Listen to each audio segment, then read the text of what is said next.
Minuman berwarna hijau ini makin sering kita lihat di kafe-kafe, bahkan media sosial. Punya efek yang mirip dengan kopi, tapi dengan keunikannya tersendiri.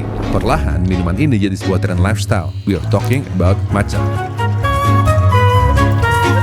Siapa sebenarnya yang mengkonsumsi matcha? Apa manfaat dibalik warnanya yang khas? Dan bagaimana tren ini bisa tumbuh secepat itu? Can matcha outgrow the coffee industry?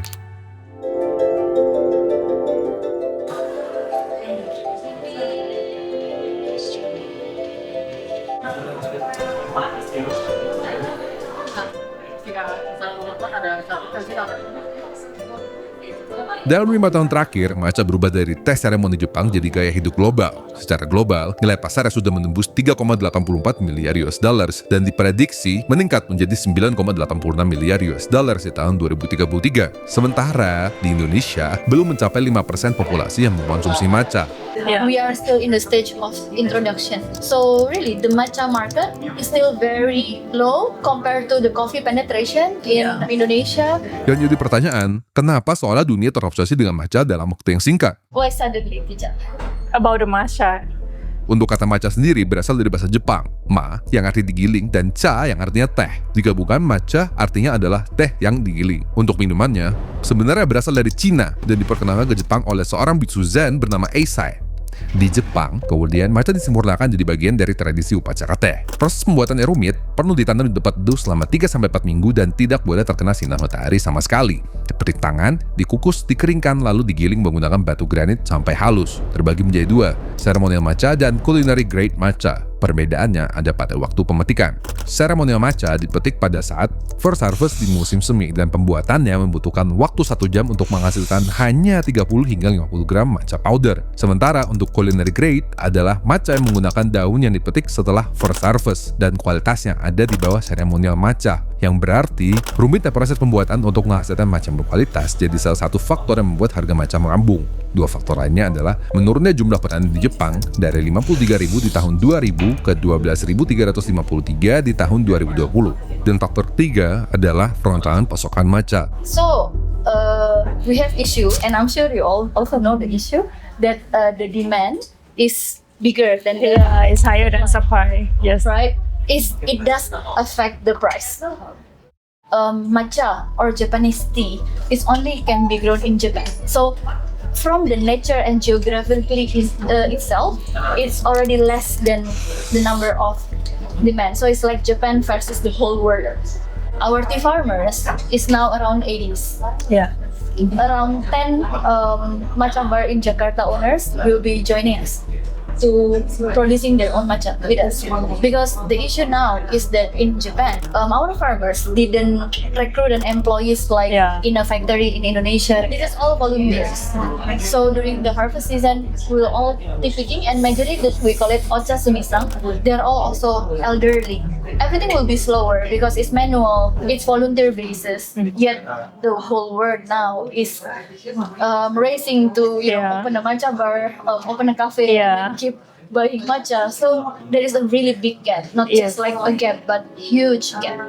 Terlepas dari kelangkaannya, matcha semakin populer di Indonesia. Berdasarkan survei, jika responden hanya boleh memilih satu minuman dalam hidupnya, 49,5% responden memilih matcha, sementara 50,5% lainnya tetap setia pada kopi. Angkanya nyaris imbang, yang menunjukkan bahwa matcha mulai mendapat tempat di hati konsumen. Namun, jika berbicara soal konsumsi harian, kopi masih mendominasi. Uniquely, the coffee drinkers, they didn't switch to matcha, but they have more option. For me personally, in my home, in the morning my wife drink matcha, I drink coffee. I will drink matcha in afternoon. She will definitely drink matcha all the day. For example, like in Jakarta, they will go grab a coffee to their table desk in the office, like in the morning, to wake them up, like to fresh them up. Then after lunch, they will take away another matcha just to refresh them, Coffee have different effect on the body, like they will wake you up. Then matcha, the chemical might be have different effect, where the caffeine inside the matcha will be released gradually instead of the caffeine in coffee. Yes. Wow, I'm fresh. The matcha will make you like a bit more relaxed. So naturally, after lunch, you still want to focus at work until 5 or 6 p.m. The matcha will help.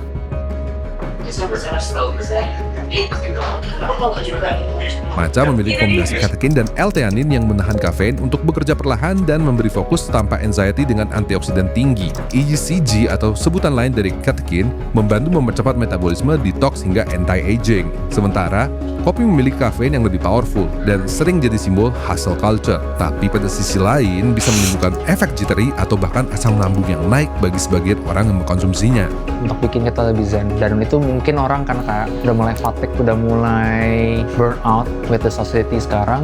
When the matcha comes, with calmness, terus dengan high antioxidant juga itu yang bikin we drink matcha because we want a calmness, we want the benefit, the health benefit. Sementara pasar matcha di Indonesia terbilang masih kecil, tapi tumbuh dengan pesat. Pada tahun 2023, Indonesia melakukan impor matcha senilai 2,11 miliar US dollars yang berjumlah sebanyak 128.981 kg. Pesat, tapi terbilang terlambat jika dibandingkan dengan negara tetangga kita. Yes, if compare in Thailand, like now we can see like in Bali, we didn't have many matcha shop, but in Thailand you can say like every street, every corner they will have matcha house, every corner have matcha, and every province they will have the matcha.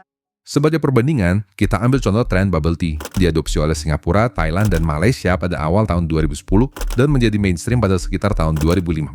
Sementara di Indonesia, the boba boom baru mulai pada tahun 2018 hingga 2019. Perkembangan matcha di Indonesia sendiri terlihat dari kafe-kafe seperti Kurasu, Trefoil, Uki Matcha, Matcha Bay, Hakuji, Conti, dan Matcha Man yang mulai fokus ke menu matcha hingga eksperimen variasi matcha baru. Popularitas matcha juga tidak lepas dari bagaimana budaya dan media sosial membentuk persepsi kita. Di Jepang, matcha sudah menjadi bagian dari budaya. Di Indonesia, masih dalam tahap awal atau introduction.